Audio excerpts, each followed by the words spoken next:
Ash Alexander Cooper, a former helicopter pilot. Of course, we've spoken to you many times before, Ash. And as a former helicopter pilot, describe to our viewers what a hard landing can constitute, because it is a range of scenarios that are possible. Yeah, indeed. As Ali and one of your previous contributors mentioned, it can be anything from a fairly soft or sort of an unprompted but a landing that bends a bit of metal, all the way through to a catastrophic crash. And I've been involved in a number of those, both as a pilot and in the back. And one of those in the back did end up with that helicopter being destroyed. Thankfully, nobody was killed in that incident, but it's a very large range of potential outcomes or possibilities that they may be referring to, and is often used as code for crash. And in this situation, looking at the weather and listening to the examples of what the terrain could be with hills and trees, it sounds like a horrendous area to be forced into making a landing that was unplanned. The things that we really need to understand now, I think, is it a Bell 212, a Bell 212 type helicopter, which may have a higher degree of crash worthiness if it was a hard landing. How were the passengers secured inside? That can be the real thing, the main thing between life and death in serious situations, that you can have a very crash-worthy helicopter, but if everyone's unbuckled, then bouncing around the cabin is not going to help them prevent injury. And how quickly can they get to the scene if there are injured folks inside that helicopter, if they require urgent medical care? The weather here looks like it's going to prevent easy or speedy access of those rescue crews, which could mean, again, some pretty unpleasant outcomes for those involved. So let's take each of one of those step by step. You mentioned there that you've been involved in a hard landing. Do you mind describing to our viewers exactly what that entailed and what the situation was?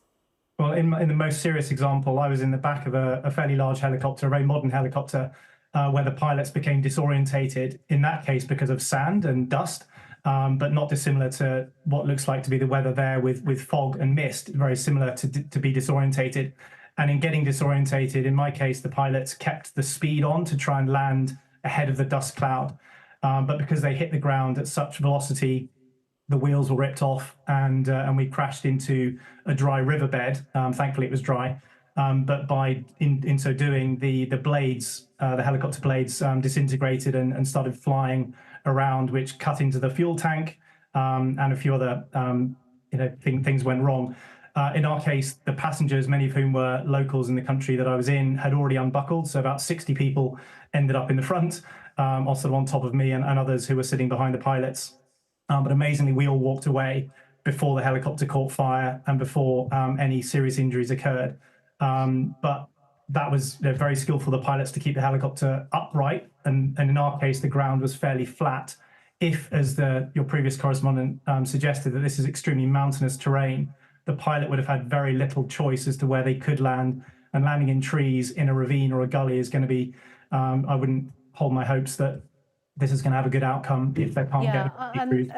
That's what I wanted to ask you next about, Ash. It's not just, we can see from the pictures on our screen right now coming into us from Iran. These are the latest pictures that we're getting here to Sky News. You can see the fog. You can see just how dense and thick it is. You can barely see more than a few meters ahead of yourself. In fact, if you take a look at the convoy, you can barely see the flashing lights of some of the vehicles at the back of that convoy. But it is a mixture, isn't it, of the weather conditions, but also the terrain, as you describe. And we know, Ash, from the Interior Minister's announcement earlier, that he described it as extremely rugged and mountainous terrain.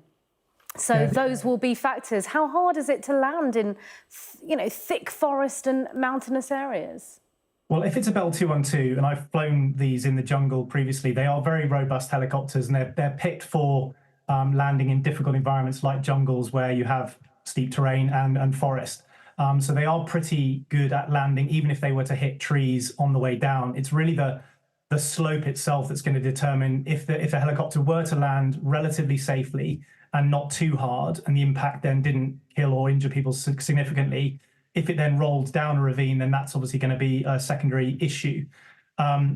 I think the issue now really fundamentally is how quickly can the rescue crews get there. And I can see, as you said, the weather looks awful. And Ash, on that note, bear with me. We have some more updates coming into us here on this breaking news story this afternoon. The Iranian Army Chief of Staff has ordered the utilisation of all resources of the army and the guards for the rescue and search operation. Of course, he's referring to the Iranian Revolutionary Guard. So this is coming into us straight away, and I'm reading it as I get it. So the Iranian Army Chief of Staff has ordered the utilisation of all resources of the army and the Iranian Guard for the rescue and search operations for President Raisi's helicopter. Interestingly, we've not actually heard about the condition of the other helicopters. Did they manage to get to safety? Did they land there? Have they carried on? And of course, we also don't know who reported that hard landing. Was it the pilot on board President Raisi's helicopter? Was it one of the other pilots in that helicopter convoy returning, a reminder, from Azerbaijan to Iran? So, Ash, we just begun speaking about a rescue operation there when we got that breaking news in from the Chief of Army Staff in Iran about them deploying all resources. It's clear from the pictures that we're getting that there are no aircraft, which would be the quickest way to locate, as we've often seen in natural disasters and all sorts of disasters. You get an aircraft into the air to search for the location of an incident like this. People are having to look on foot. Indeed. I think it's a good call for the head of the army to suggest that more bodies on the ground is going to be helpful, particularly if they don't know exactly where the helicopter went down. Having more people that are looking is a good call. I think this is a classic case where they could leverage potentially drones. Drones can get to difficult sites far quicker than people on foot, and it doesn't look like vehicles are able to get into the area that they believe the helicopter did crash. So drones as first responders, which is a capability that we in the West are now developing quite aggressively.